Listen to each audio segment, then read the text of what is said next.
Sveiki bičiuliai, malonu vėl su jumis susitikti. Kągi, atėjo spalis, sezonas į pabaigą.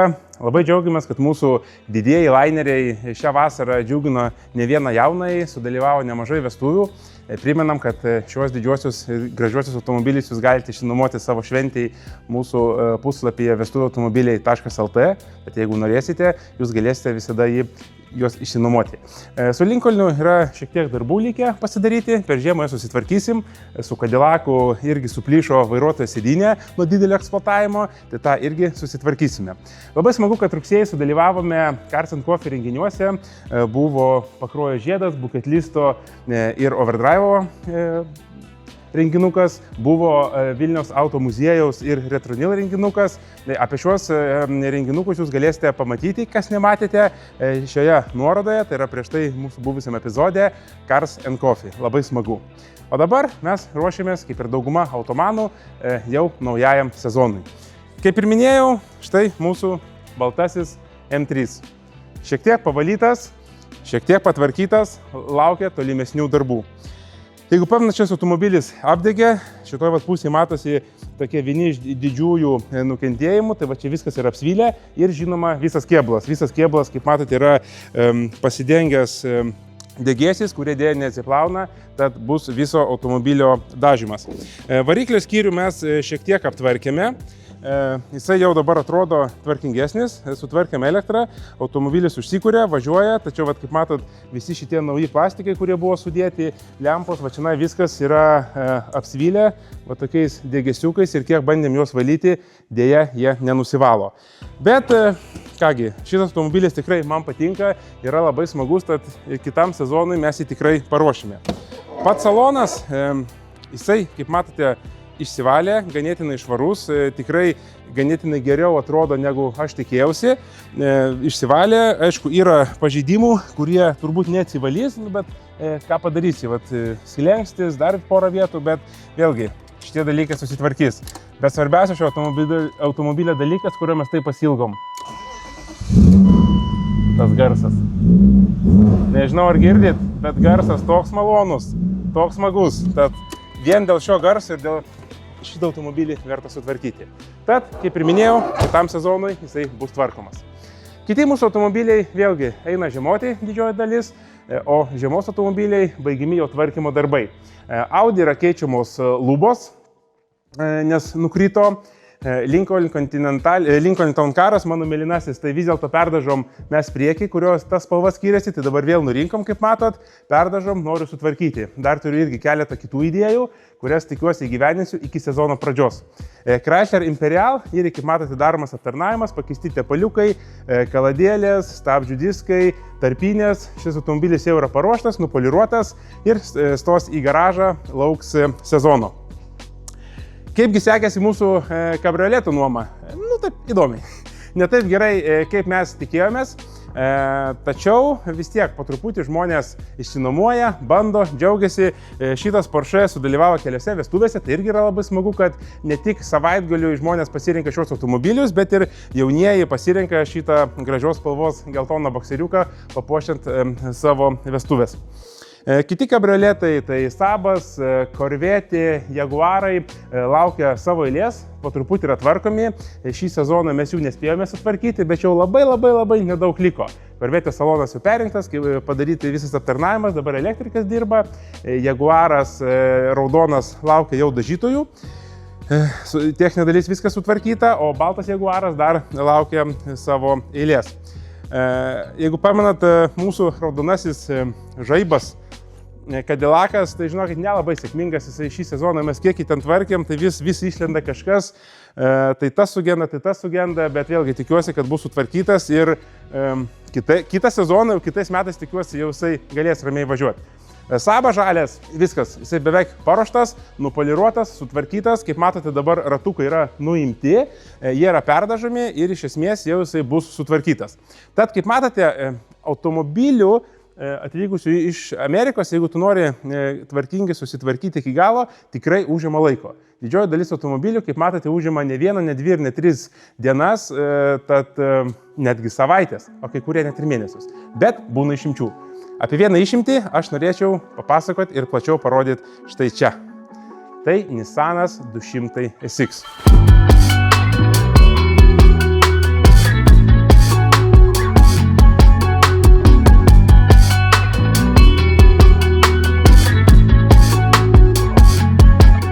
Šis automobilis buvo be defektų. Jis yra nudegęs, kaip matote, patina stilium nuo didelės saulės, nudegė stogas, kapotas ir bagažinės skyrius, bet automobilis buvo nedaužtas, tvarkingas.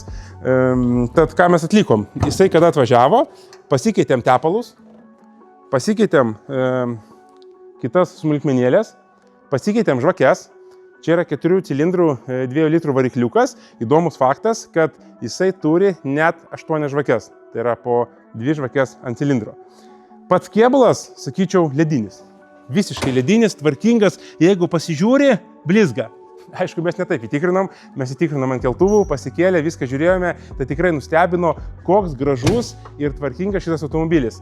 Šių Nissanų jis yra 86 metų. Didžioji, aišku, problema, kaip ir visų to laikmečio japonų, tai yra korozija. Tai labai daug surūdyja dėl netinkamų sąlygų. Šitas iš šiltųjų kraštų, kaip mes sakom, ledinis kėbulas. Iš tikro ledinis kėbulas. Pati forma, man jinai yra labai įdomi. Čia S12 kėbulas, kitur vadino Silvijos vardu. Tai mūsų akiai daugiau yra įprastas hatchbackas. Tai yra tas gražusis toksai, kur stiklas kartu su bagažinės dangčiu atsidaro. O čia, kaip matote, yra kupė vadinamas. Toks galas nukirstas, toks vieniem gražu, kitiem negražu. Man asmeniškai yra pakankamai įdomus automobilis. Kas nustebino, tai jame gausų privalumų. Bet tokių įdomių privalumų. Tad sakau, aš labai norėčiau plačiau papasakoti apie šį automobilį. Manau, mes jį jums pristatysime Susipažinkim rubrikoje, kur įdėmiau viską apeisim, apžiūrėsim visas smulkmenytės įdomumus, nes tikrai kaip to laikmečio automobilį yra ką jums parodyti. Gerai, keletą iš jų. Vienas iš jų davikliukas. Davikliukas per vidurį kapoto. Tai kiek išsiaiškinom, tai yra lietaus daviklis. Tai kaip suprantam, užlieja lietutis. Jisai pajaučia vandenį, valytuvai patys įjungia. Stebuklai, kaip 86 metų Nissanui. Kitas dalykas. Kodas. Pamenat mano mėlynai Lincolną, Tonkarą, kur čia mes suvedi kodą ir gali atsidaryti. Tai tokio bairio nemačiau. Japoniškos automobiliuose yra kodelis, tu jį suvedi, įdomus garsiukas, čiuk ir atsidaro. Įsivaizduojat? Nu įdomus automobilis. O viduj, tai jau parodysim jums plačiau, bet jeigu trumpai, tai daug dalykų. Autopilotai, kondicionierius, elektriniai langai, LCD skydelis. Taip, šitas 80-ųjų stilių kampuotas japonas, jie tokius, kai darydavo kampuotas tikrai gražius ir kai dėdavo LCD spidometrus ir visas kitas funkcijas, tai iš tikro žavi savo tokių įdomumų. Be to čia yra borto kompiuteris, kuris šneka. Dar ne visiškai raišliai, bet manau susitvarkysim ir pasižiūrėsim. Taigi ką, siūlau užsikurt, važiuot ir žiūrim, kągi šitas Nissanas mums įdomaus parodys ir kuris mus nuves. Važiuojame draugė su manim.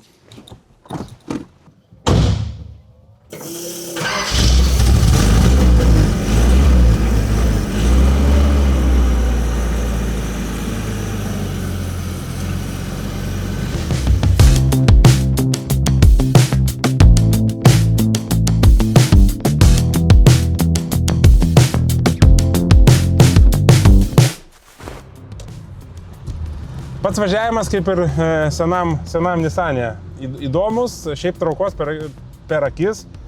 Techninė sklandumai kaip ir visada su senais automobiliais pradėjo neberodyti spidometras, nors anksčiau jisai rodė, bet nieko, turėtų atsigauti. O kaip ir minėjau, šiaip funkcijų tai labai įdomiai. Gražus spidometras. Jūs pažiūrėkite, kokio grožio yra aparatūra. Tai čia yra atskiras magnetola, equalizeriai, čia tokios linytės vaikštinėje. Pasakiškas kaip tam laikmečiui. Tai wow, laikrodukas, bagažinės skyrius, atidarimas bei kitos funkcijos. Pats saloniukas yra ganėtinai tvarkingas, šiaip vietos nėra per daugiausia, neslėpkim. Aš pats sėdžiau patogiai, bet mano sėdynė atstumta iki galo, jeigu kažkas gale norėtų sėdėti, tai turbūt be šansų. Vaikiškos kėdutės. Bet pats važiavimas, kaip senam Nissanui 200-iniui, super. Tad važiuojam, pavažinėjam po lietingą Vilnių.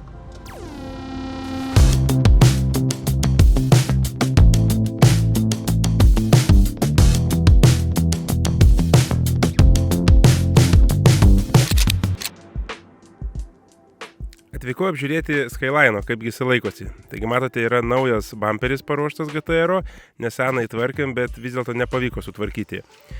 Kapotas yra irgi naujas aliumininis nupirktas ir žibintai priekiniai yra nauji nupirkti, kad galėtų tinkamai atsistoti savo vietą, nes seni buvo išdaužyti, dėvėtų neradom, tai teko naujus pirkti.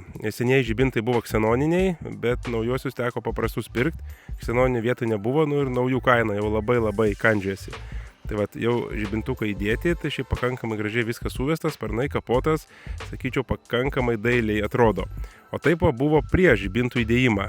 Taip pat televizoriaus skyrius, variklių skyrius yra patvarkytas, maksimaliai tvarkė kiek galėjo.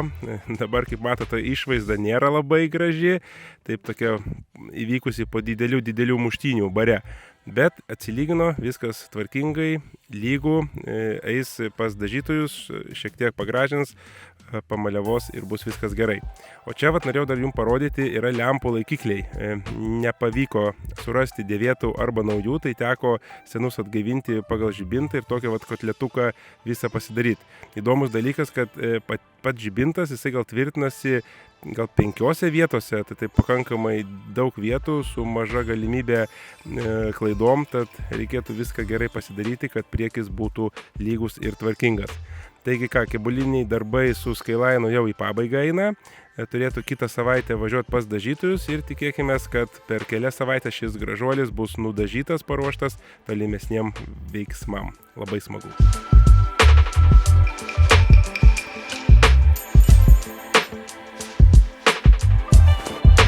Atvykome į fermą pasižiūrėti, kaipgi čionai vyksta darbai ir reikalai. Taigi pirmieji darbai buvo padaryti aplinkos tvarkymas, tai kaip matote yra nugreideriuota, paruošta aikštelė automobiliam, parkingui ar šiaip susitvarkom. Tai dabar yra nugreideriuota ir bus atvežta skalda, padaryta tokia skalda danga, čia kaip matot aikštelė, vis tiek norisi pasidaryti, tai nors ir ruduo, kaip matot, spalvingas, bet norisi greičiau šios darbus pasidaryti. Tad pirmas planas kitai savaitei yra susitvarkyti aikštelę, prieš tai dar turime pasidaryti pamatų apšiltinimą, tai yra atsikasti pamatus ir pasidaryti bent jau hidroizoliaciją, kad būtų saugiau.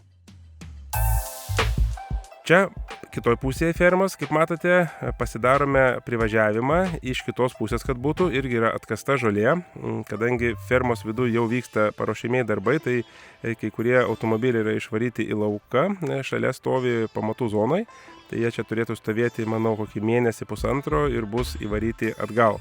O šitoj pusėje irgi laukia pamatų hidroizoliacija, tai yra svarbus dalykas, tikrai norisi, kad tos drėgmės būtų kuo mažiau. Galiniai pusėje yra irgi aikštelė yra formuojama, taigi susiformuos aikštelė, čia apsivalom, susitvarkom, pakeliam turbūt su smėliu į lygį pagal išvažiavimą ir užpilsime skaldos, kad čia būtų aikštelės tvarkinga ir galėtumėm išvažiuoti su automobiliu ir pasigrožėti šiais gražiais Vilniaus rajono vaizdais, kai yra žalia, o jau visai neužilgo bus balta žema. O fermos vidus. Fermos vidus dabar yra paruoštas smėliavimui.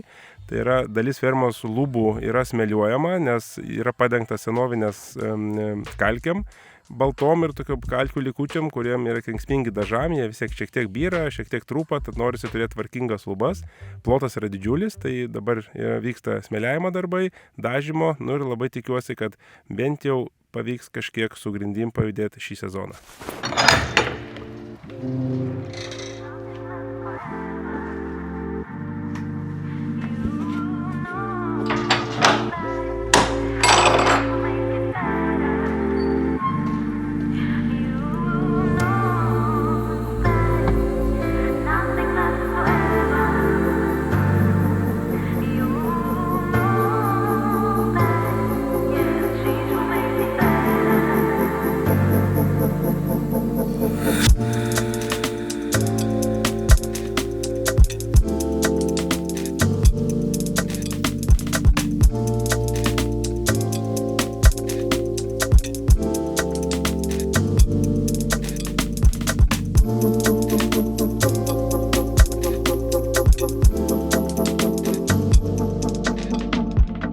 Sveikas, Andžiu.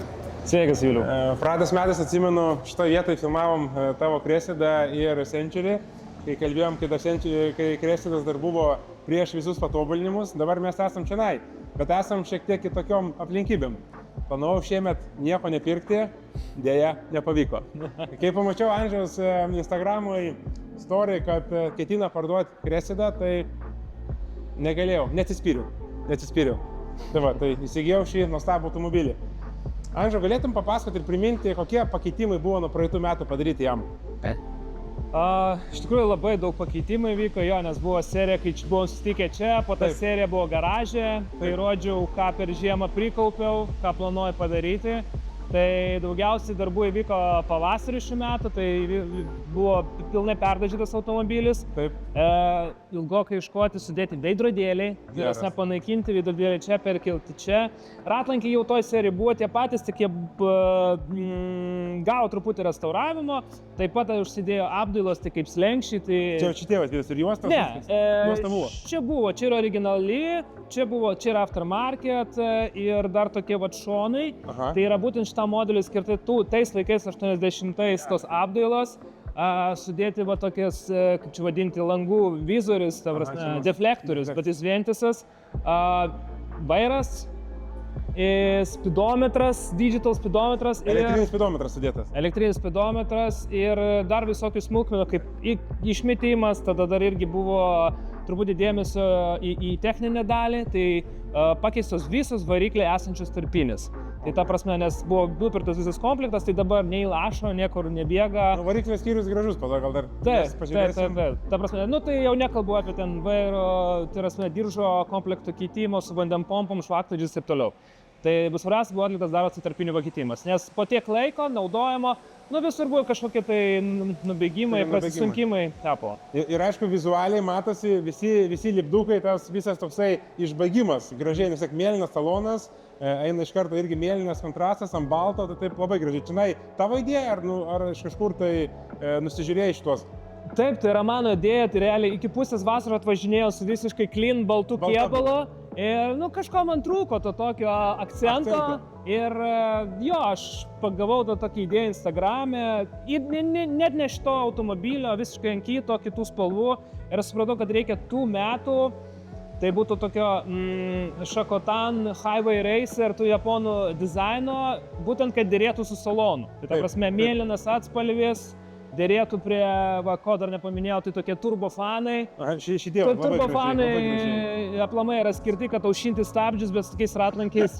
Logikos jokios, bet, atrodo gerai. Labai gerai. Taip. Tai va, ir jo, tai va, sukūriau dizainą, sukūriau spalvas, paskliavau ir aš manau gavosi visai gerai. Labai tikrai, kaip sakau, jo, labai teigiamų atsiliepimų iš aplinkui. Tavo Instagram'u žiūrėjau, su jie dalyvavai šiemet parodose. Keliose net buvai, ne? Jo, tai buvo iš tikrųjų planų didžiausias noras, tai sudalyvauti Ultrace, tai Lenkijai didžiausiam renginyje Europoje ir patekau, važiavau, beje vežiau automobilį ant raliuko, tai vat irgi toks pirmas buvo, kaip čia, pirma patirtis, su priekaba. Bet saugiai nuvažiuota, saugiai grįžta. Ir jo, tai ten sudalyvavau, po to kažkokie tokie džepmytai, čia vietiniai ir paskutinis vyko tai rugpjūtį Lenkijoje irgi Substances, kur Cressida pateko į top 10, to 220 mašiną, kažkas tokio. Oho, tai ganėtinai geras rezultatas. Taip, tikrai taip. O šiaip žmonės, kaip sėkiai, bendravai šnekėjai, kaip laikus duoda?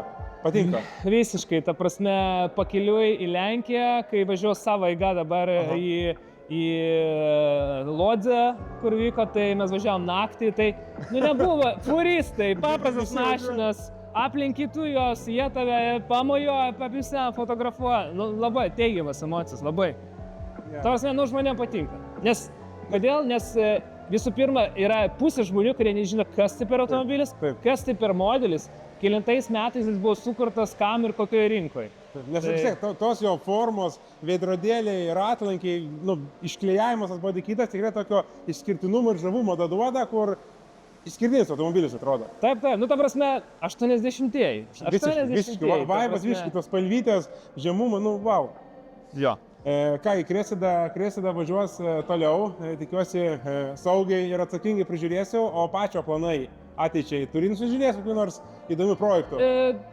Nenoriu labai skubėti, šiuo atveju noriu gal suprasti, ko dabar noriu, nes turbūt ir priežastis pardavimo, kad galimai, kad, nu taip trumpą laiką apturėjau, bet tikriausiai pasidariau, ką norėjau, ką įsivaizdavau. Išsibaigai. tą viziją įgyvendinau, kurios norėjau. Ir turbūt gal yra dabar toks jo stopas, kad arba jeigu daryt kažką daugiau, tai tada, nu, gal praranda vertę automobilio. Jo, sakykim tai, gal praranda vertę. Ir tai man malonu tiesiog pertikti kažkam tą automobilį, į patikimas rankas.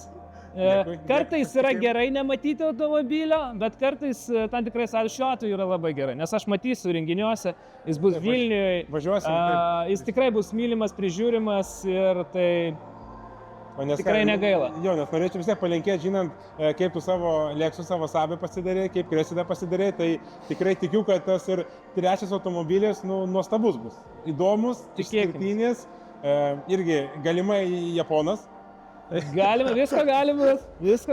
Nesakau ne, tam prasme, vokiečiams ar ten kitokių rinko automobiliams, bet galimai, ja, tikėtina, kad bus japonas geras. Dabar kas liečia dar saloną kažką dar darėjai, ar liko viskas, nes jau tada bus labai tvarkingas? Ne, saloną nieko nedariau, tai vairas, tada tas digital speedometras ir turbūt tiek. Atsirado kolonėlės ant galinės palangės, tos čia tos, kur pasai, kur Technics, kur dėžutėse nupirkai naujas kolonėlės. Tai prasme, kolonėlės, kurios gulėjo kažkur parduotuviai sandėly 30 metų. 30 metų. Tai, nu, aišku, jos grojo, bet tos membranos buvo, jų nebuvo, tiesiog sutrūkinė. Bet buvo supakuoti laidai, supakuoti laikikliai, dėžutė originali. Jo. Tai tu membranas restauravai? Jo, aš radau. Šiais laikais dar galima rasti. Ta prasme, ne originalas, bet gamina tokiam garsiakalbės, ta prasme, pasakyti. Tie garsiakalbiai, kur parašyta Made in Japan, kaip anksčiau būdavo. Ir 85. Parašyti metai gelintais. Aš jau būdavo, su tais laikais atsimenu, būdavo, kai jeigu parašyta ant kažkokio daikto, nu tai vis tiek būdavo elektronika, dažniausiai magnetola, ar ten televizorius Made in Japan, tai čia būdavo aukščiausios kokybės ženklas, jau toksai top. Tikrai taip. Kągi, smagus automobilis, tai dabar ir ateities planai tavo kokie buvo, su juo dar kažką norėjai įsibaigti, mes dar kalbėjom dėl bamperio, kad dar bamperis buvo planuose kitas? Taip, aš buvau nusipirkęs nuo japoniško modelio, kur tik Japonijos rinkai buvo toks modelis, bet ant to pačio kėbulo Cresta, tai buvo bamperis su priešrūkiniais, tai buvo posūkis su priešrūkiniu, ta prasme viename. Geras. Jo, tai va gal įdėsime nuotraukėlę, kaip tas atrodo video, kad suprastų žmonės apie ką eina kalba. Jo, tai va, nu tiesiog jis per vėlai atkeliavo ir renginiai buvo į pabaigą, tai aš jau nebeskubėjau jo. Dėl to bamperio dar žiūrėsim, dar čia bus sekanti tema. Taip. O toliau tai iš tokių buvo planų mega, kur norėjau tai sudėti mechaninį. Jo. Bet čia daug perdarimo, kaip ir pats minėjai, vertės klausimas iš karto kyla ir vėl čia kaip patogumai. Perdarimo, tai būtų, aš būtent ieškočiau komplektų, kuris būtent skirtas šitam automobiliui. Arba Toyota Celica, Toyota Supra trečios kartos, tai bus tam tikrų variklių turėjo. Čia buvo automobilio tos pačios bazės, kur ir power dėžės varikliai buvo identiški. Tai tiesiog jeigu surasti tokį svapą automobilį su pedalu, su tentrosis, taip, tai nereiktų kažko... Nes po šituo gražių dangčių primenu stovi kas? 2.8 varikliukas. 2.8 dohas, 6 cilindrų, taip. Šiaip traukos turbūt kaip per akis. Pakanka. Su mechaninė power dėžė, manau, automobilis būtų vikresnis, bet jo. Nu čia, su tokiu žemumu ir tokiu, taip visai atrodo, čia kruizinį, neskubai, gražiai važiuoja ir viskas. Kągi, labai gražus automobilis, dar kartą dėkui, kad pasitikė šiuo automobiliu perdavimu man ir tikėkime susimatysim kituose renginiuose su daug gražių automobilių. O aš linkiu daug sėkmės automobilių. Tik geriausių emocijų. Ačiū.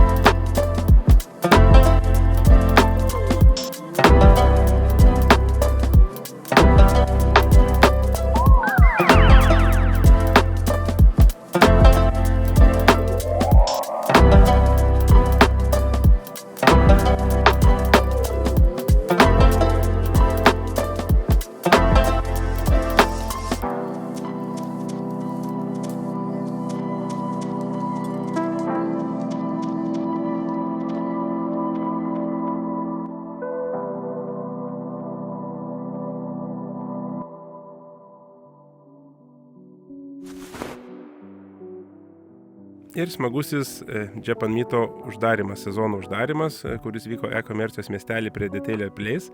Tai susirinko tikrai gausus dalyvių būrys, tai pasitinka, kaip ir atidarėme mūsų spalvotasis Returnil Subaru Libero autobusiukas.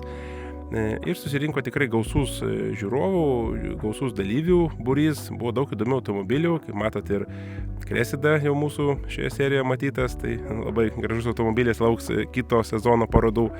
Buvo labai smagu, kad buvo dalyvių tiek iš Lietuvos, tiek iš Latvijos, buvo keli dalyviai iš Estijos, buvo paruoštos zonos ir laisvalaikių, tai yra modeliukų prekyba, maistas, atsigerti, nes vis tiek nors ir oras buvo geras, tačiau vis tiek buvo šiek tiek šaltoka. Taipogi atvažiavom su savo juodoja divizija, tai Nissan President ir Toyota Century, labai gražus ir įdomus automobiliai, tikiuosi patiko dalyviam. Teko ir podcastą klausyti ir gerų atsiliepimų, tai tikrai smagu, kad ne tik automobilistėm šie automobiliai kelia susižavėjimą, domisi ir tikrai patinka. Buvo įvairių automobilių, mažų, didelių, sportinių, sedanų, labai smagu pamatyti visada GDM-ai daug įdomių automobilių. Mūsų Nissanas jau šitam epizode matytas irgi tikrai susilaukia nemažai dėmesio, šiaip įdomus, retai matytas automobilis mūsų kraštuose. Taigi siūlau ir linkiu kitą sezoną atvykti irgi į Japan Meeto atidarymą su japoniško automobiliu, galbūt ir Supra, kaip Norbės gražio irgi buvo labai įdomu pasižiūrėti. Tai yra tikrai smagu pamatyti tokį gausų automobilių būrį.